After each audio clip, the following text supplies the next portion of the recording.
Welcome back to another episode of the Active Life Podcast, the #1 podcast for fitness professionals by fitness professionals. I'm joined in studio today by the man, the myth, the legend, Dr. Sean Pastuch. Thanks, Welcome. Cody. I appreciate that gusto of an intro. It makes me feel like when Caesar came back from war and he had his triumph and a man had to stand over his shoulder and remind him that you are mortal. Yes. That's what that's doing for me. All right. So I not the you are mortal part, the you might think that you're a god because of the things Cody is saying about you. We need to get Larry to stand behind you and keep whispering in your ear. I would rather almost anybody else stand behind me. Like he can stand in the room, but I want to be able to see him. Yeah. Not because I want to look at him, but because I want to know where he is. I get that. Yeah. That makes a ton of sense. 100%. Today, I want to learn all about the history of the company. Mm-hmm. I've been here for a couple years now. We have our brick-and-mortar location. One of the questions that I field very frequently is, how'd you guys get started? Yeah. So first, I want to make sure that I understand who you are. I want to understand why you were inspired to create this industry that lives in between fitness and healthcare. We're not a bridge. Right. We're the industry that solves the problem for the 80% of people in the gap. Yeah. Yeah. So I like that question. And that's such a hard one because it's like when people say, what is the one thing I need to do to get out of pain? I'm like, I don't know. Like, what's going on? Let's talk about you. Or, hey, I'm feeling this thing from my hip and it wraps around to my knee. What is it? I'm like, I don't know. We can find out, but I don't know. But where Active Life started, I think there's a really simple story I can tell that will help people understand the origin and the seed of the idea for it, if that's what you're looking for. I want to get there. First, I want to know why you were the one to create this thing. How did you see the problem? Yeah, the why, I think I have a unique combination of rugged individualism, naivety, and relentlessness. So I knew I wanted to do things my way my entire life, right? I shouldn't say that. I was going to play pro baseball, and then that didn't work out for the whole world was against me. It had nothing to do with my lack of skill or work ethic to be a great baseball player. Or genetics. Right. Yeah. Yeah. Mom. Well, that's what I'm talking about. The world's against me, right? Yeah. Like my parents didn't make me who I need to be a pro baseball player. Sure. Anyway, all of that aside, like once I realized if it wasn't going to be pro baseball, I was going to do something on my own. I was going to do it my way because everyone else's way was broken. And it's even one of the things that I have to battle with on a regular basis when I see other people doing things really well for people who I think that we could also help. My initial instinct is that's not any good. And then my second instinct is to follow it up by saying there's something about that that's good. Go find what it is. So all that to say, I've always known I wanted to carve my own path. And only recently, over the last 5 to 7 years, have I got better at taking what's really great from other people and incorporating it into what we do. So I think the why me is I knew I wanted to be on my own, or I knew I wanted to blaze my own path. I was too naive to know how hard that would be. And I was too relentless to give up when it seemed like I should. And I'm glad that all three of those things exist because I'm really happy with where we are and I'm really excited with where we're going. Yeah, I can see that. Without the thing that you describe as being naive, I don't imagine that you ever take the leap or you take the first step and the steps that come after that to blaze this trail for yourself and the company. No, I agree. It's, I love reading about and watching and learn and listening to stories about entrepreneurs. And I never felt so understood as when I listened to Steve Jobs' commencement speech at Stanford when he was dying. And in the speech, he talked about staying foolish. Stay foolish was one of the things he talked about. And what he was talking about with the foolishness was he wasn't supposed to be where he is. Everyone thought what he was doing was foolish. This is foolish. This pursuit is so audacious, it's foolish. He's like, stay foolish. And so for me, I was like, that's me. I am foolish. I have been foolish in that way my entire life. I thought I was gonna be a pro baseball player. No reason to believe that. And I still, like in my crazy brain, I'm like, if someone gave me a shot, I would have made it. Yeah. And that's insane. It's insane. But when it comes to what we're doing now, I have all of the evidence in front of me that foolish is exactly the way we need to be going, because we have evidence that stacks on top of itself that what we're doing is transformative for the people we do it with and for. Mm-hmm. And I'm really excited about it. It all looks crazy to the outsider in the beginning. Mm-hmm. And then it changes the world. Yeah. Well, for me, at least, it's so crazy that when I'm fortunate to have some really great friends around me who aren't close enough to what we do to understand it. Hmm. And so when I describe it to them and they say, no, I don't get it. In the beginning, I'm frustrated by that because I'm like, they don't know what they don't know.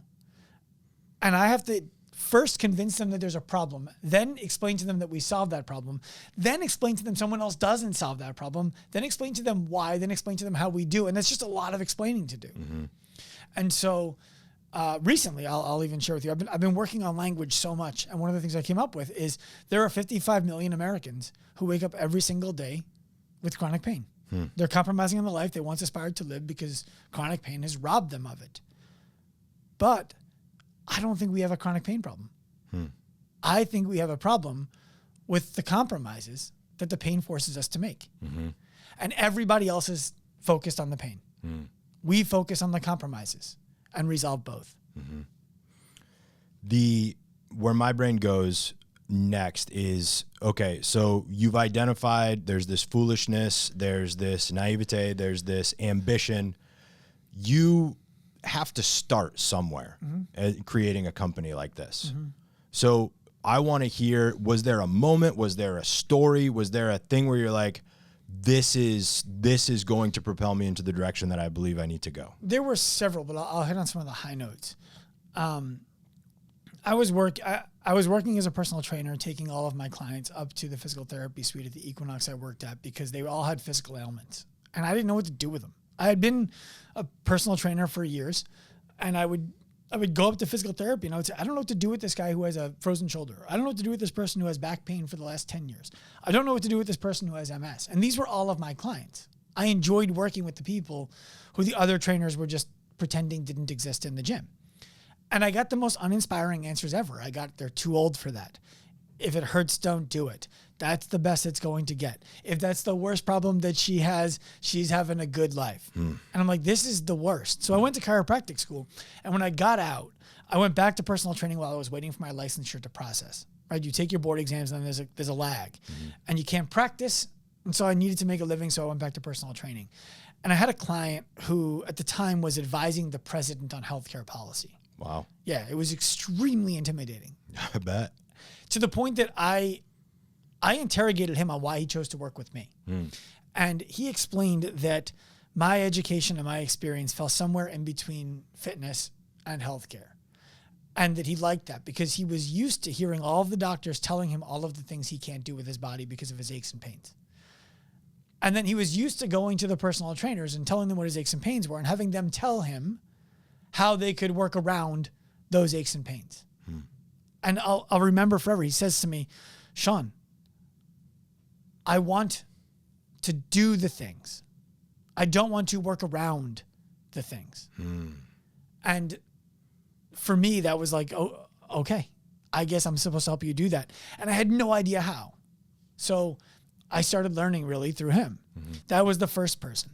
After that, that was the first story, I should say. After that, I'm in clinical practice, and people would consistently ask me, how much is this going to cost and how long do I have to come for?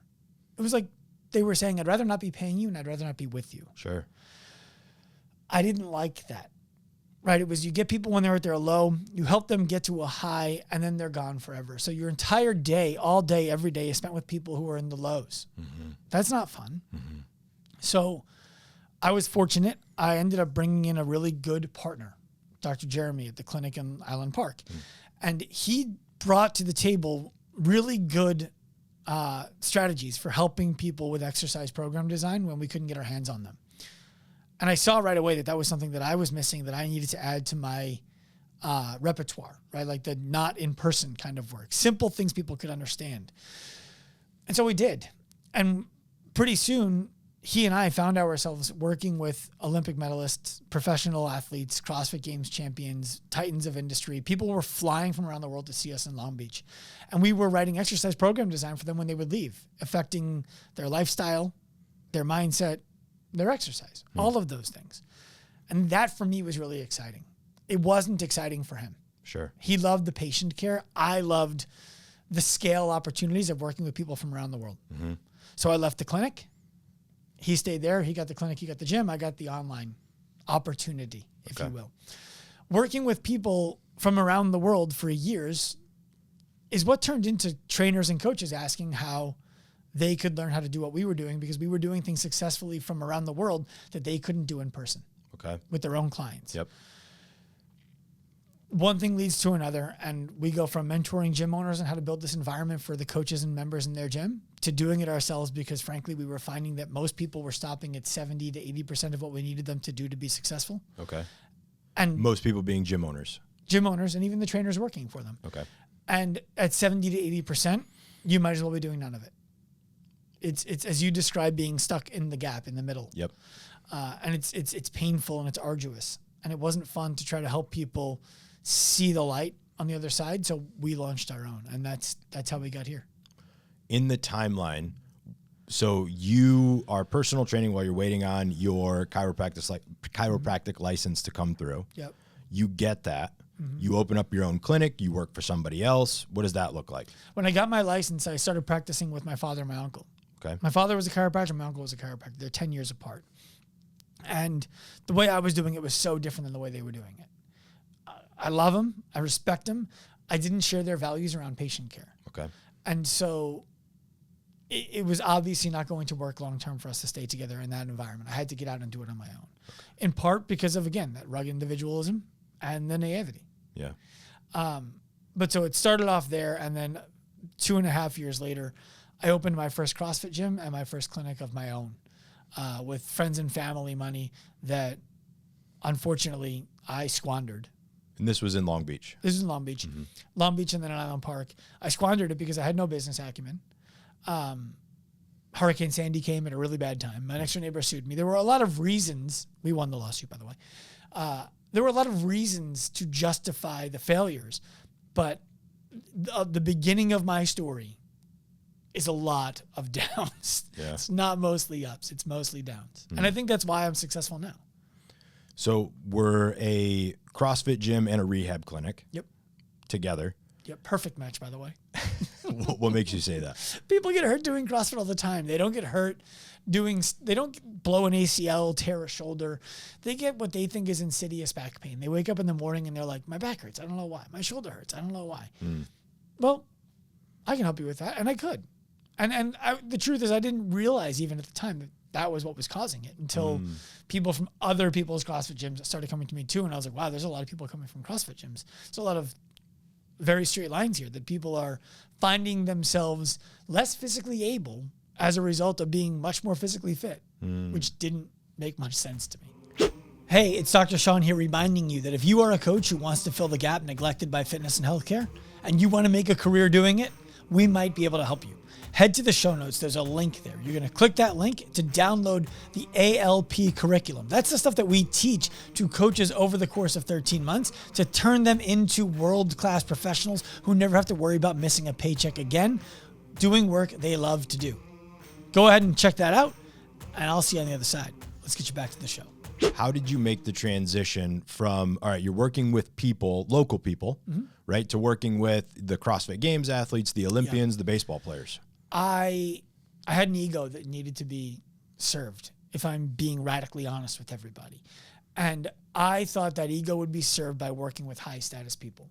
And so I sought out the best, most well-known CrossFit athlete on Long Island because that was the sport that I was most close to at the time. It was approachable, and I owned a gym. So it was an easy conversation. His name was Daniel Tominski. And I reached out and I said, hey, I would love to help you stay healthy, stay fit so you can make it to the CrossFit Games again. And he was like, what's in it for you? And I said, honestly, I just want to know what it takes to work with the best. And that was the truth. I wanted to be able to work with the best and know what it took to serve them. So I started working with him. He refers me to his girlfriend. doesn't post about me. Doesn't, like, social media just started. He didn't really talk about it. He refers me to his girlfriend, who does start posting about me. Great. She refers me to her boss, who it just so happens was like a big Instagram influencer in the very beginning of Instagram. Okay. We're talking 120,000 followers in like 2014. Yeah, back before it was a thing. Yeah. And this is when I was on my own. I had no business partners at this point. Okay. So I was really chasing my own ass. She comes in, starts working with me, and then she says, this is amazing. You have to meet my boyfriend. She refers her boyfriend. Her boyfriend comes in to see me. Start working with her boyfriend, start describing to him. Now I have a partner by the time he's there. Start describing how we can do things online with people. He's like, you got to meet my boss. Who's your boss? My boss owns a company called Brute Strength. Brute Strength helps the best CrossFit athletes in the world make it to and compete well at the CrossFit Games. Mm-hmm. I meet his boss. Pretty soon thereafter, they were sending me test clients, like people who they were like, we would love this person to be without pain, and we don't really have a shot without you, so let's see what you got. Did a good job with those clients. Then they started to refer the high-profile clients. And then those high-profile clients just turned into eyeballs all over the place, from professional baseball to rugby sevens to the Olympics. Okay. We still work with some of those athletes remotely. Yeah. Why is that not the type of person that we work with in person? It's not only is it not the type of person we work with in person, it's the kind of person that we're happy to help online, but it's not the person that we're aiming our entire business to support. Yes. I'm less inspired by them. That's the short answer. I'm less inspired by the person who is a high performer athletically than I am by the kind of transformation somebody can go through when they feel like this is the best it's going to get and they wish it could be better. I love, like it every time that we make a testimonial video, I watch it like a Netflix series. Except there's only one episode, and I watch it over and over and over and over and over again in my bed until I feel like I know that person. In fact, it's sometimes weird when I walk into the training floor and I see them, and I'm like, oh my God, I know who you are. I know you are. Sorry, you say all the things. I love it. I love it. There is nobody else in the world trying to help these people. And these people deserve help. They take it. They run with it. And as a result of what they're able to do, they make everybody around them in their personal circles better. So when you work with a really great athlete, you have the opportunity to improve that athlete's life. And I love doing that. I do. It's fun. But when you work with somebody who has a career and a family and a life that they want to live that feels like it's been robbed of them by aches, pains, disease processes, the medical community, the fitness industry, giving them the thing that they have been, to borrow a attribute from myself, relentless about pursuing, there's nothing more fulfilling than that for me. It's the coolest thing in the world. Why make the transition from a doctor of chiropractic to helping people get out of pain without going to the doctor or giving up their active lifestyle? I can only help the person in front of me when I'm a chiropractor. I can help a lot more people this way. I got really, really, really good at working with my hands. Measurable, repeatable, sustainable results for people. And a lot of what I did for people when they came into the office was pomp and circumstance. They would walk in, and I knew what was wrong just like that. And I would still spend an hour trying to learn what it was so that they could know we were thorough about what it was. But I saw so many people over so many years from all different walks of life that it was so obvious to me. In a way, it got boring. And in a way, it felt like I knew how big my impact could be doing that. And it wasn't big enough. I was not excited about what success in that industry looked like. Well, to take from what you had said earlier, I imagine it's not only about the impact that you're making for the individual versus for the person who then impacts their family, who impacts their community and everything else. In some ways, I was able to do that as a chiropractor too. So that I don't want to overstate my ability to do that now and understate my ability to do that then. It's more that when you're operating within the medical system, you're constrained in very significant ways. Your licensure is constrained. Your malpractice insurance constrains you. The responsibility of writing notes that take as long as a patient visit constrains you. When you do take insurance, going to insurance companies and asking for visits that a patient needs is constraining. Ordering MRIs and having them denied by the insurance company, only to have to call the insurance company while the patient's on the phone with me to tell the insurance company I need them to explain to the patient why they're denying the MRI, because when there's a negligence case brought, I want it to be against you, not against me, and then getting the approval on the phone. I enjoy that fight, but it's tiring. Mm-hmm. And if I want to go on vacation, I don't have the ability to go on vacation and still earn a living. And so I'm the kind of guy who I'm 24/7 thinking about the people who we help. 24/7. Going away on vacation when I was seeing patients was not relaxing at all. It was not good for my mental health. It wasn't good for my treatment. It wasn't good for my family. It wasn't good for me. Those are all the selfish reasons. The altruistic reasons were when you introduce when I introduced myself to somebody and they said, "What do you do?" Which, by the way, is a lazy question. Ask better questions. I'm a chiropractor, but not like you're thinking. It is very difficult to make an impact that changes the way that people think about what they think about in such a way that it improves their lives as a chiropractor. And I never doing that could have educated thousands of coaches from around the world, trainers, coaches, healthcare providers. Never could have helped over 10,000 people, not myself, us, get out of pain without going to the doctor or giving up their active lifestyle from anywhere in the world. Never could have done any of those things, or what we're working on scaling, staying as a chiropractor. Got it. And I believe that there are more people falling into the gaps that are neglected by fitness and by healthcare than there are in fitness or in healthcare. I'll share a short story with you if that's okay. Yeah. You were with me. We were at an event recently, and the organizer of the event is a friend of mine. He did a great job with his event. He talked about the origin story of the event, starting off in the basement of a gym with 50 people. And I was there. So I can testify that this is true. And he said he started the event because there were always lines for people at the bagel place, pizza place, the cookie place, and the bars. But the gyms were struggling and people were unhealthy. So we started this event to get New York moving. And now look at the event. Here we are in this beautiful building with beautiful views with thousands of people coming through. And he's right. It's grown in that way. But I couldn't help thinking about raising my hand. I would never do this. It was just the daydream I had. And saying, none of the people here were in those lines when you started this event. This is a really cool room for people in fitness to hang out with each other. But there's a reason why the people who are left out of the fitness industry aren't here. And if you need proof that those people aren't there, you could have been a woman who absolutely stood out at this event by wearing clothes. Yes. Okay? There was a air bike in a sauna talking about how it was the next thing.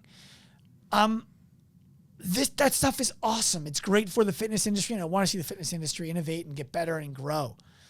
But let's not pretend that events like that are open to the people who need what the fitness industry could offer if it recognized that they existed. And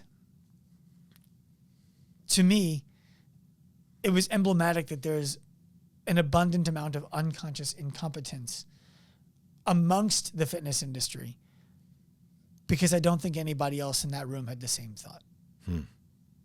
Yeah, I agree with that. The last question that's coming up for me immediately is, why do we have a brick and mortar facility again?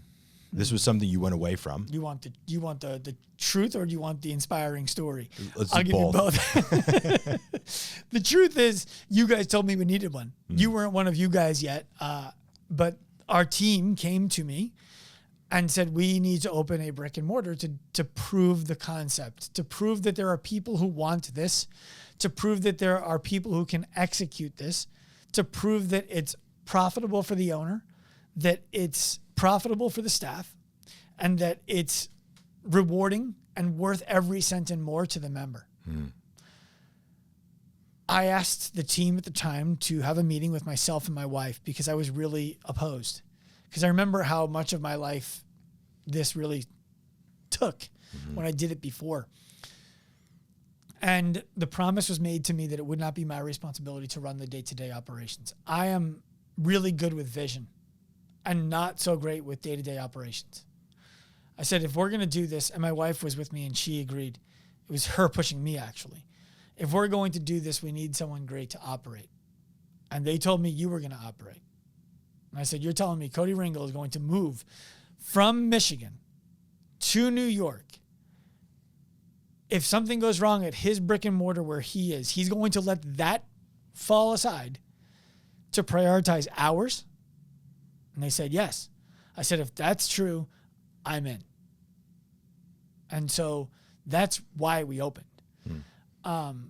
Hindsight, looking back, what the team knew that I didn't is that we opened because we needed to prove to the market, but really more to ourselves, that this is a real thing and that we were going to pursue it relentlessly.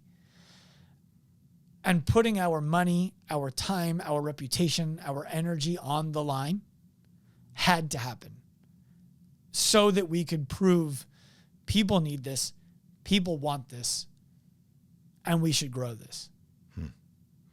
Yeah, look, there are at least 14 other fitness-focused facilities in Long Beach alone. Why would anybody who's listening to this even consider Active Life? I'd have to talk to them each individually. The overarching theme is the person who is considering Active Life is uninspired by what the fitness industry has to offer and has no interest in being on medication or getting surgeries. If that's where you fit, we're it. As a 41-year-old guy right now with 25 years of exercise experience in my life, I could walk into any fitness business in town and be, quote unquote, physically successful. I know how to navigate those environments, but I don't enjoy them. None of them are built for me. I can walk into a CrossFit gym and do the same workout everybody else is doing. I can take a spin class every day and live on a bike. I can take yoga and avoid really intense, strenuous exercise. I can join one of the commercial gyms and I can bodybuild all that I want. I can use all their cardio machine, all their equipment. At this point in my life, I am looking for what I call a practical level of fitness. Not an elite level of fitness and not a suboptimal level of fitness, a practical level of fitness. To me, practical fitness means I'm getting everything that I need out of my fitness routine and nothing more. I'm not living for the workouts. The workouts are existing for the life I want to live. I'm doing as little as I possibly can inside of the four walls of the training environment so that I can do as much as I want outside of them. There is no other business that I've ever seen anywhere that both says and means that for their client. I don't care. I don't care to know my PRs. I don't care to know how fast I can run a mile. I don't know how many pull-ups I can do anymore. It's a bit of a lie. I want a six-pack, but I don't care. I don't care for my skin to be so thin that you can see everything behind it anymore. I'm in pursuit of being a world-class dad, a world-class father, and a world-class business owner. And exercise is a piece of that puzzle. It's no longer the puzzle. Active Life is the only place in town that gives that to me. That was very helpful. Dr. Sean, this was helpful for me to better understand who you are. Was it? It was. All right. Why we're here. Okay. Thank you so much for your time today. You're welcome. Remember, if you enjoyed this episode, certainly give it a like, a share, follow us. 5 stars. 5 stars. 5 stars. 5 stars. Thank you so much. See you out there.